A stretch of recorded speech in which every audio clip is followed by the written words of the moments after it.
বিসমিল্লাহির রহমানির রাহিম। আসসালামু আলাইকুম। আশা করি আপনারা সবাই ভালো আছেন। আজকে আমি আপনাদের দেখাবো খুবই মজার চিকেন চাইনিজ ভেজিটেবল রান্না করে। আশা করি আপনাদের এই রেসিপিটি ভালো লাগবে। এখানে আমি গাজর আর পেঁপে কেটে নিয়েছি, এখানে ফুলকপি আর নিয়েছি পটল। এগুলো আমি একটু হালকা ভাপ দিয়ে নিব। আমি চুলায় পানি গরম করে নিয়েছি। পানিটা যখন একটু ফুটে উঠবে তখন আমি গাজর আর পেঁপেটা প্রথমে দিয়ে দিলাম। দিয়ে এর ভিতরে হাফ চামচ পরিমাণ লবণ দিলাম। 2 মিনিটের মতো এটা রান্না করেই এর ভিতরে আমি ফুলকপিগুলো দিয়ে দিব। ফুলকপি দেওয়ার পরে যখন একটা যে বলকের মতো উঠবে তখনই আমি পটলটা দিয়ে 1 মিনিটের মতো রেখেই আমি চুলাটা অফ করে এটা একটা স্ট্রেনারে ঢেলে নিব। আমি এই যে সবজিগুলো পানি ঝরিয়ে রেখেছি, আর এখানে কাঁচা সবজি নিয়েছি আমি বাঁধাকপি, ক্যাপসিকাম আর পেঁয়াজ কলি। আর এখানে আমি পেঁয়াজ আর কাঁচামরিচ কেটে রেখেছি। এখন আমি একটা প্যানে পরিমাণ মতো তেল দিয়ে দিলাম। তেলটা দিয়ে এখানে মুরগির বুকের মাংস আমি এই যে এভাবে কেটে রেখেছি, বুকের মাংসটা দিয়ে দিলাম। দিয়ে এর ভিতরে 1 চামচ দিলাম আদা বাটা, 1 চামচ পরিমাণ দেব রসুন বাটা, আর হাফ চামচ পরিমাণ লবণ দিলাম। দিয়ে এখন মাংসটা আমি রান্না করে নিব।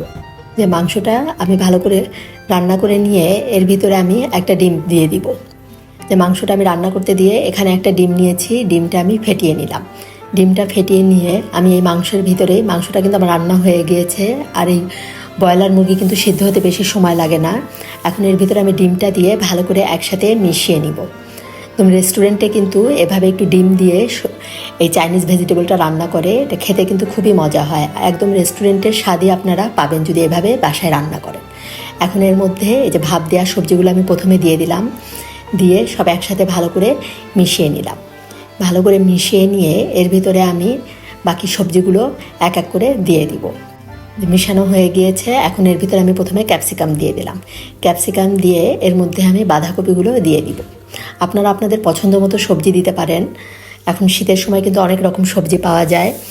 এই চাইনিজ ভেজিটেবল কিন্তু শীতের মধ্যে খেতে দেখবেন খুবই ভালো লাগে।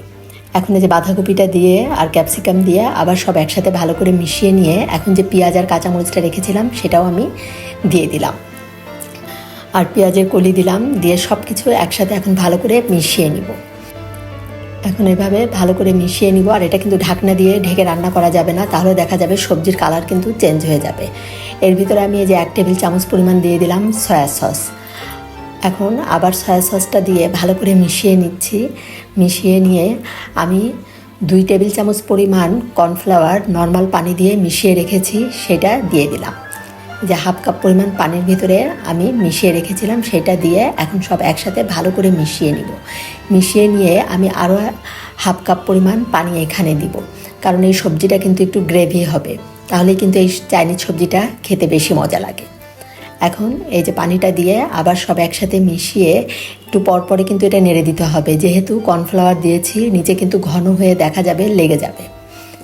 এই চিকেন চাইনিজ ভেজিটেবলের রেসিপিটি যদি আপনাদের ভালো লাগে অবশ্যই আপনারা মনে করে আমাকে একটা লাইক দিবেন, কমেন্ট করে জানাবেন কেমন লাগলো। আর যারা এখনও সাবস্ক্রাইব করেননি, আমার রান্না ভালো লাগলে অবশ্যই আমার পাশে থেকে আমাকে এগিয়ে যেতে সহযোগিতা করবেন। এই যে সব কিছু ভালো করে মিশিয়ে নিচ্ছি। এই সবজি কিন্তু বেশি নরম হওয়া যাবে না, তাহলে কিন্তু ভালো লাগে না। আমি এর মধ্যে আরেকটু লবণ দিয়ে দিলাম, হাফ চামচের একটু কম, আর দিয়ে দিলাম এখানে হাফ চামচ পরিমাণ সাদা গোলমরিচের গুঁড়া। দিয়ে আবার সব একসাথে ভালো করে মিশিয়ে নিব। আর কালারটা দেখুন কি সুন্দর, একদম সবজির কালারটা ঠিক আছে।